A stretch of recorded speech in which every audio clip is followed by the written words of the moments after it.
News 24 सामान्य जनतेचा आवाज। चंद्र पवार यांच्या माध्यमातून संपूर्ण महाराष्ट्रात गेल्या 1 ते 1.5 महिन्यापासून शिवस्वराज्य यात्रा या माध्यमातून प्रदेशाचे नेते अध्यक्ष आदरणीय जयंत पाटील साहेब, आदरणीय संसद रत्न सुप्रियाताई, आदरणीय संसद रत्न खासदार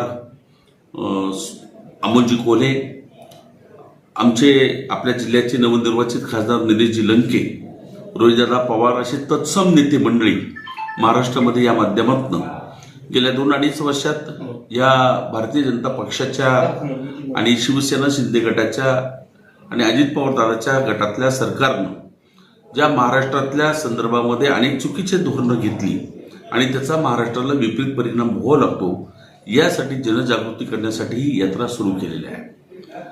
या 2 वर्षामध्ये विशेष करून महिला असतील, शेतकरी असतील, या देशात या राज्यातील कायदा सुव्यवस्थेचा प्रश्न असेल, या राज्यातील तरुण मित्रांच्या रोजगाराचा प्रश्न असेल, या राज्यातून गुजरातला गेलेल्या औद्योगिक प्रकल्पाचा विषय असेल, कायद्याच्या भीती न राहण्याबद्दलचा विषय असेल, अनेक विषय आहेत की ज्यामुळं आज महाराष्ट्र त्रस्त झालेला आहे।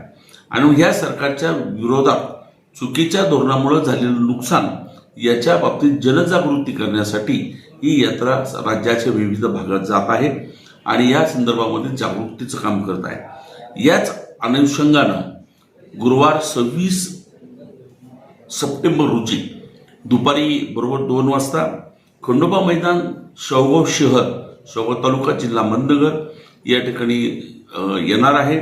या यात्रेच्या नियोजनासाठी आमच्या तालुकाध्यक्ष, इतर सर्व पदाधिकारी यांची आज बैठक होत आहे। याच्यामध्ये आम्ही या यात्रेच्या स्वागताचं आणि जल्लोषपणानं या यात्रेचं तयारी करण्यासाठी बैठक आज घेतलेली आहे आणि या बैठकीतून 26 तारखेला आम्ही मोठ्या ताकदीनं हा कार्यक्रम घेतोय।